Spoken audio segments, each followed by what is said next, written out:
Hey, what it do? It's Heru Adamu. I'm back at you with another episode of BUA. Here we talk business, ball, life, and love. Real talk for real people. Let's dive in. Let's get into something wild. When icons fall short of integrity, the ripple hits the whole community. The NBA is shaking. 30 people indicted across 11 states in two related schemes involving illegal sports betting and rigged poker games. Terry Rozier is alleged having provided inside info ahead of games in March 2023. A better placed 30 wagers on his unders in just 46 minutes after Rozier left the game early, citing an injury. Chauncey Billups is alleged to be involved in a high-tech rigged underground poker games tied to mafia families using x-ray tables, special shuffling machines, and contact lenses. Let's take a look at what Shaq had to say about this. Here is FBI Director Kash Patel. Individuals such as Chauncey Billups, Damon Jones, and Terry Rozier were taken into custody today. Former, current NBA players and coaches. What you don't know is that this is an illegal gambling operation and sports rigging operation that spanned the course of years. The FBI led a coordinated takedown across 11 states to arrest over 30 individuals today responsible for this case, which is very much ongoing. Not only did we crack into the fraud that these perpetrators committed on the grand stage of the NBA, but we also entered and executed a system of justice against La Casa Nostra to include the Bonanno, Gambino, Genovese, and Lucchese crime families. The FBI director speaking about this. What do you think? I know everybody that's at play, and I don't like to sit up here and be hypocritical about certain things. I homeboy gamble, Ernie. Bet it. We've been on teams. We played cards. We played spades. We played talk. But with that being said, every year they would give us forums on what and what not to do. One of those things where if somebody asks you if a certain player is playing, you say no. So all these guys knew what was at stake. And I'm just ashamed that they put themselves and put their family and put the NBA in this position. We all know the rules. We all know the letter of the law. And it's just unfortunate. Innocent to proven guilty. But usually when the FBI has something, they have you.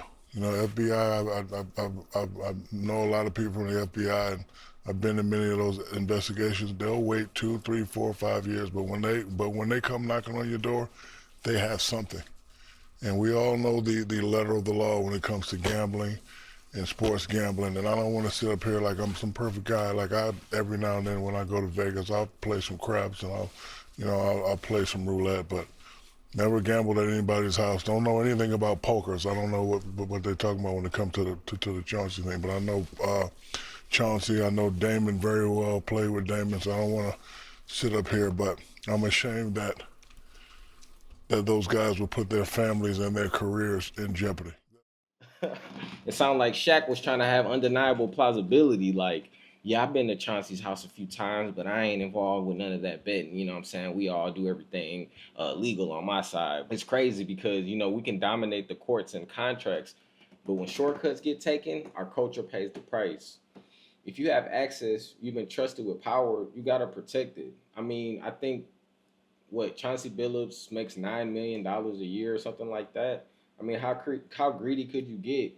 Then Terry Rozier's then made $120 million over his career. So I don't understand why these guys would be involved in this type of activity.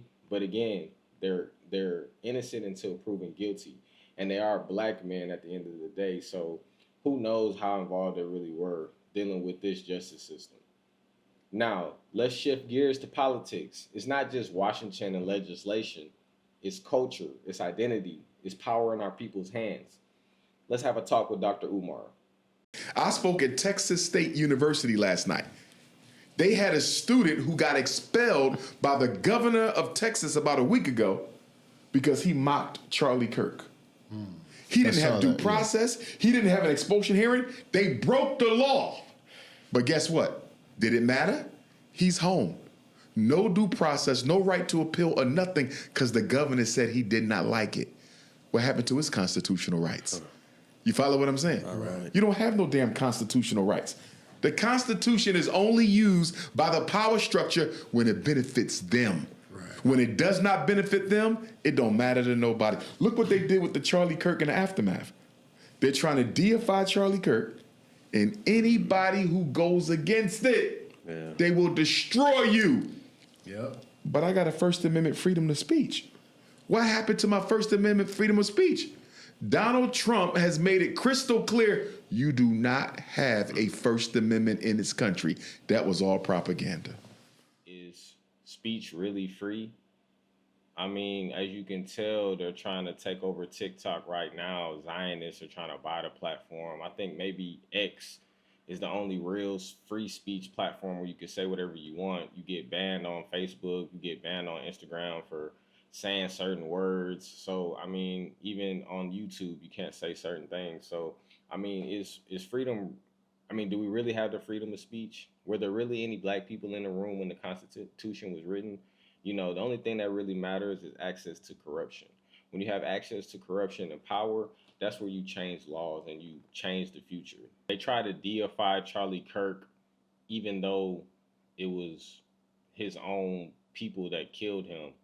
I mean, this is a prime example of control of the media. This is why BUA is such an important platform, so we can control the narrative of what's being taught to us and what kind of conversations that we're having.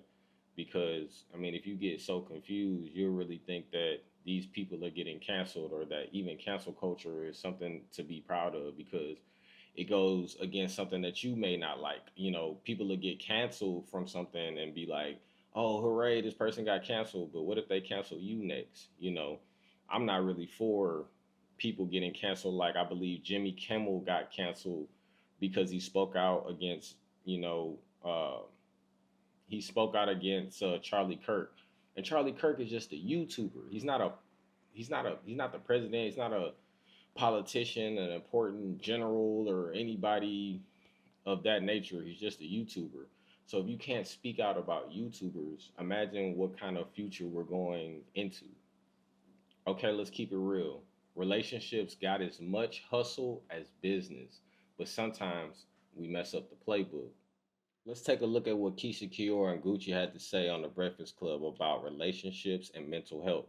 Hold myself accountable and take care of my health. I don't never want to have an episode again. I'm like, I'm gonna see a therapist. If I had to take medicine, I kind of like threw the towel in, like, you know, what I need to do to get better. I just didn't never want to have that happen again. And then my wife was pregnant with my little boy, and I'm like, I don't never want this. I don't want to raise a family, and then my mental health gone. What if I have an episode I can't come back from? You know what I'm saying? So I just like starting to do the work and like start seeking the help. And Keisha, I'm glad you're here because we always have conversations about the people who have to deal with the individuals with the mental health issues. It feels like nobody ever speaks to y'all. It's tough. What made you not run? Because you could have ran. You could have been like, I'm out. Nah, this ain't for me. But you stood 10 toes down and said, I'm going. I experienced him going through episodes before we were married, and I was like, man, somebody got to help this guy. It was really, really bad. It's really sad because you're seeing someone you don't know. They're saying things to you that are disrespectful, so mean, and you have to just like, but I'm not talking to Gucci. Who is this person? Right. So I felt like if I left, he wouldn't have been the same. He needed someone to help him. And then when we were supposed to get married, someone said to me, you know, you're going to have to deal with this through your marriage, right? And I'm like, I'm cool with it. I'm going to fix him. You know. Well, there you have it. I mean, it seems as though Gucci's in a sunken place and Keisha Kiora has saved this man. I don't know if she's manipulating him through his mental health to like control this man, but I don't know. It may be better for him because, I mean, at least he's not how he used to be, the old Gucci. But I don't know. This relationship seems kind of weird. She says she's controlling him and she knows how to fix him and all of this stuff. And I mean, it's like, are you trained in psychology? Are you trained in psychiatry? Why would you be diagnosing somebody's mental illness and giving them remedies and such? So I don't know. It's just kind of weird. It seems as though he's like in the sunken place and he can't really speak. And she's like in control of that relationship. And she put so much like value on herself for like fixing him that he's just like, shit, I do probably need to be fixed. But maybe he does. Maybe this is the best situation for Gucci. But I mean, she's allegedly stuck with Gucci, multiplied his money, and helped him while he was in prison and all of these things. So I mean, maybe she's really a good woman and maybe the right woman for him. But this last interview, I actually was the most I've seen her speak, and it was actually kind of interesting to see how much control she had over him. But love's not weakness; it's strength in the right hands. It just has to be used properly. So we got to really see what's going on with the mental health in the Black community, especially in these relationships, because a lot of the times they're pushing this mental health on Black men so much lately. You go get a therapist and this and that, and they try to control you and manipulate you when you don't really even need any mental help. Like, you don't really need that. You just need love, family, things of that nature. So people will be like, oh, you're schizophrenic or you're bipolar, so I got to deal with you like that. Oh, you can't. I think later on in her interview, she was saying certain things that he did, like, and she just hung up on him, or she was like, no, you're not in your right mind. And I mean, you can kind of pull it out at any moment that you want to pull it out when you're saying that. So I don't know. For me, watching this interview, it looks like Gucci's in a sunken place and she's controlling him through his mental illnesses and kind of like keeping him there in this sunken place. But I don't know. Maybe I'm wrong. But let's hit business. My favorite zone. Brains meet muscle, strength meets freedom. I want to learn me something. All right, Ryan Clark, former pro, now business mind, noted for building businesses, undertaking risks, moving from interceptions to investments. Let's take a look at what he had to say about his business and podcasting and shifting from playing professional sports to becoming an entrepreneur and investor. It was, oh, wait, we don't have a sponsor yet. We don't have a partner, but we need this. Okay, that's more money. And you had to be willing to do that with sort of the blind faith that eventually you'll be able to pay yourself, and then you'll be able to put yourself on salary, and you'll be able to get shares at the end of the year. And so I think it was difficult at first. And so now, once you establish that you can garner a certain amount of money, it's like you never want to take less than that. And we're in such a saturated field that it is truly delving through all of these different opportunities and partnerships to find the right one. We had a Fanatics partnership, and we realized though it was great money, it wasn't necessarily the right thing for us to grow our brand. And so we amicably parted ways. I was ready to ask you about that, man. That was very interesting because you had signed early in 2024. Yeah. And by the end of 2024, it was over. And I'm like, wait, multi-year agreement is over in a year. What the heck? Yeah, I mean, it was, and I want to say this too about Michael Rubin, still a good friend of mine, has been nothing but great to me individually and also as the podcast. But just from a business standpoint, they saw the podcast world differently than we did. And yes, it was important for us to be able to make money, but we're lucky by having had other careers. It's not all about money, right? It's about how do you scale this and eventually sell it, right? Because that's what this is about. And the other piece for us is how do we bring other podcasts and other media platforms underneath our umbrella to not only broaden their brand, make them more money, but also make us money off of that. Right. And they didn't necessarily see our vision in the same way that we saw our vision. And when you're dealing with a company as big as Fanatics that are going to have the ask that Fanatics had while building their brand and their company, we weren't able to do ours simultaneously. What was the trait that you saw? Ryan Clark and his team had to shut down a deal that was offered to them from Fanatics because sometimes Black-owned business isn't just a checkbox. It's a general ledger of freedom. When you control the flows, our kids inherit more than just property, they inherit power.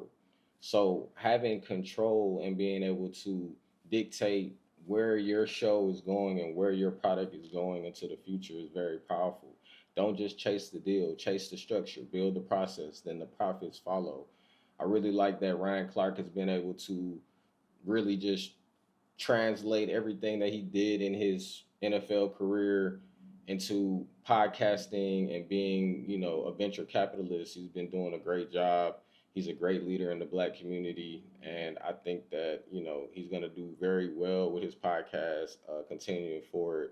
It's called Pivot. It's a few NFL players on a show just inviting different guests in to have conversations. So when we can control the narrative, when we can control our business, when we can control our partnerships, we can control the future.